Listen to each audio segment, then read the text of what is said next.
Inspiration sparks and raises our vibration, encouraging all of us to live our best lives. And it is my pleasure to welcome our speaker for this evening, Jen Rosson.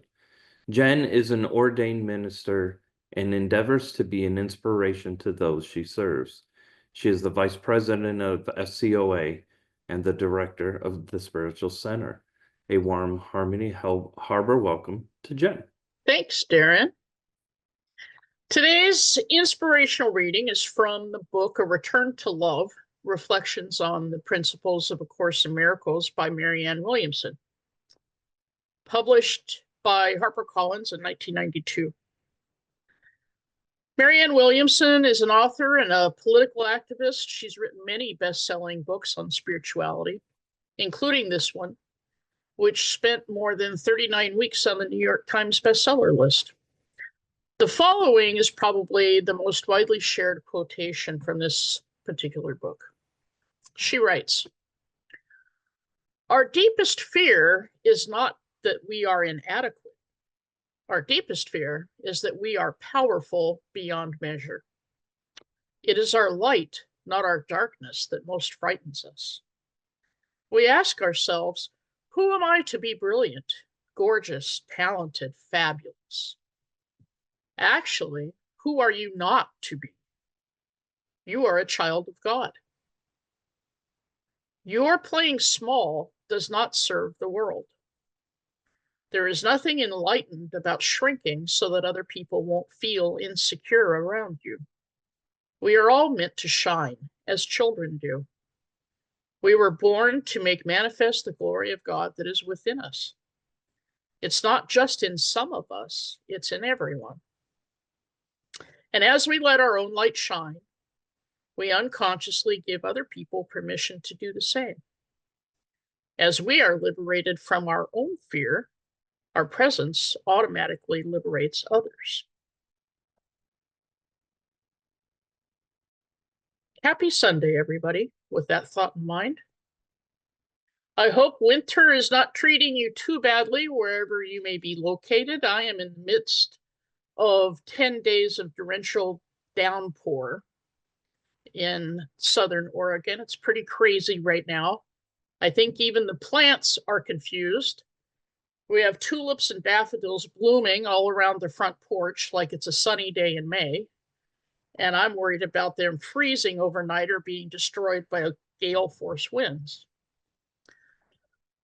All of this wacky weather that we've had serves as kind of a reminder of the tumultuous nature of our physical life in this incarnation and all of the myriad ways there are to bring about change. Just when we get comfortable or we've eased into a routine, bam, here comes a tornado of a curveball that seemingly appears out of nowhere. This element of change and the adaptability needed to deal with it are a couple of key components that drive our evolution, both as a species and as individual eternal beings. Our ability to cope with change and how we're able to adapt to it are big indicators of just how our spiritual journey is progressing. Now, I will be the first one to stand up and admit that I do not like change in any of its forms. It doesn't matter whether it's moving domiciles, transitioning jobs, or any of the other multitudes of modification that serve as forms of torture to intransigent folks like me. But over time, I have had to grudgingly concede that not all change is bad. But don't quote me on that. It's taken a lifetime to perfect this curmudgeon-like affect of mine. Change can be the best thing, or it can be the worst thing about this physical human experience, depending on our perspective at the moment.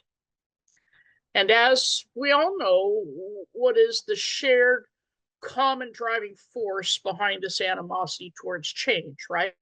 It's fear. fear of the unknown, fear of failure, fear of the future, fear of whatever keeps us awake at night. But as Marianne Williamson described, fear of success can be just as powerful as its opposite. What if the acceptance came through for that loan?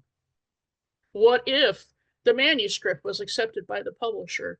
What if they said yes when asked that very special question requesting a lifetime commitment? What if?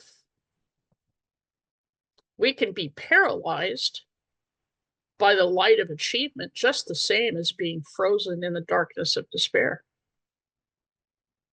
The potential to have to follow through after the initial accomplishment can be daunting. We can be exposed and vulnerable to criticism as well as praise, especially in this day of social media and instantaneous communication. I don't know of anyone who enjoys potentially opening themselves up to the judgment of others. We can certainly be a cruel and heartless species when it comes to that kind of thing. One of the ideas I've been trying to keep in mind when I'm facing challenging situations involving change is the concept of eternity. We are eternal spiritual beings having a physical human experience in this incarnation. What does that mean? It means our existence has no beginning and no sell-by date. Our existence is as infinite as divine consciousness, and we carry a spark of that infinite light within us all. We're not confined or defined by this linear existence. We are timeless, without age or limit. So process that for a minute. If this is not the beginning and it's not the end, then does that maybe remove a little bit of that fear of making a misstep or being afraid to stick our neck out for a new and different practice outside of the norm?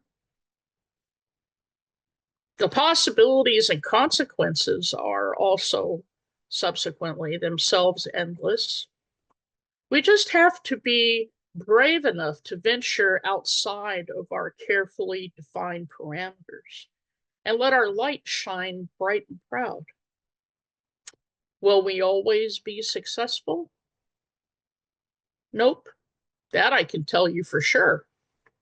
However, those not so brilliant attempts add up over time, leading us to bigger and better achievements further along.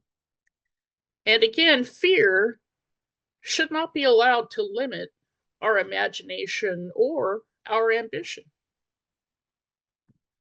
This whole eternity concept can be a little overwhelming if we go too far down the rabbit hole. Accepting its timeless nature with regard to the physical world around us grants an opportunity to appreciate the little things within the cosmic grandeur of it all. Someone who knew a little something about stepping outside of the box was a young man from India known as Paramahansa Yogananda. Known as the father of yoga in the West, Yogananda arrived in the United States at the age of 27 in 1920 with the goal of bringing unity to the Eastern and Western spiritual traditions. He spent the next 32 years of his life living here, teaching and demonstrating the benefits of meditation and yoga practices.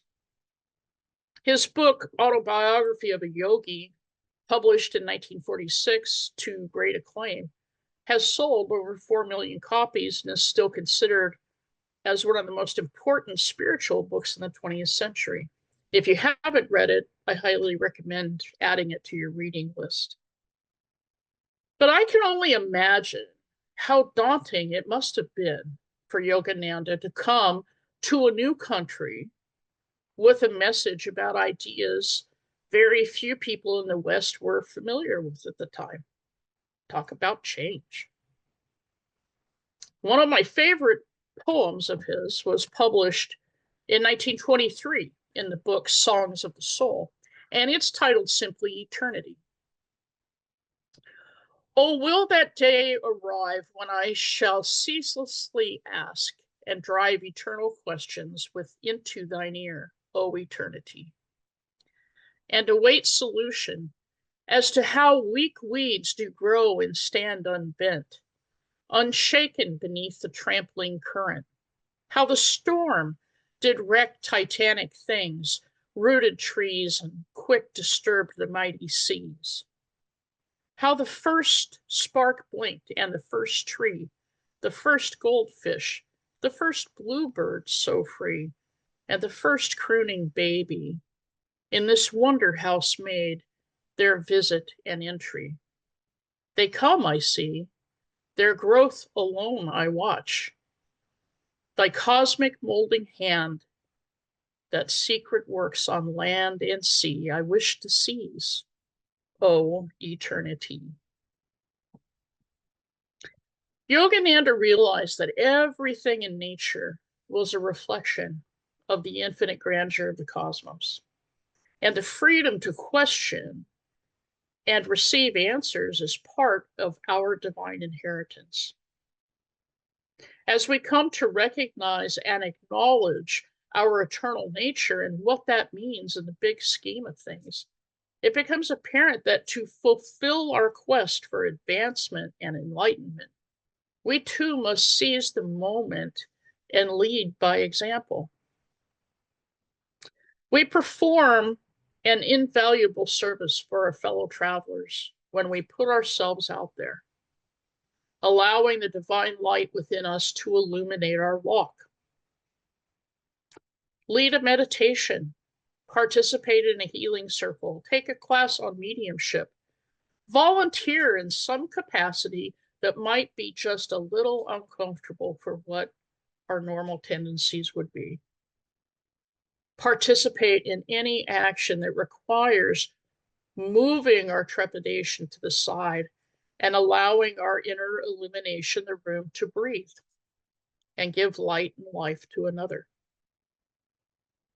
We must be brave and fearless. I'm not suggesting that anyone go all Superman-like bungee jumping off a tall building or something, but within reason, step outside the box. I think many of us have become even more introverted and insular since the pandemic.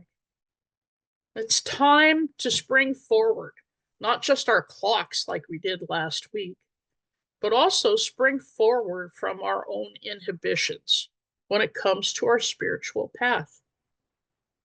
It's been said that the only things certain in life are death and taxes. I think change should be added to that list of life's certainties, moving us with or without our permission into new and different situations. Our call is to answer the challenge of change with the love, the forgiveness, and the grace that is exhibited all around us through our interactions with one another and the Spirit. We may all occupy different stages of this journey, some more or less advanced than others, but all of us require patience and kindness in our endeavors. We are all bonded for eternity to each other and to our Creator. As we shake off the shackles of fear, may we each consciously allow ourselves to illuminate all of those we encounter along the way and expand our own horizons as well as theirs. Thank you for allowing me to serve today. God bless everybody.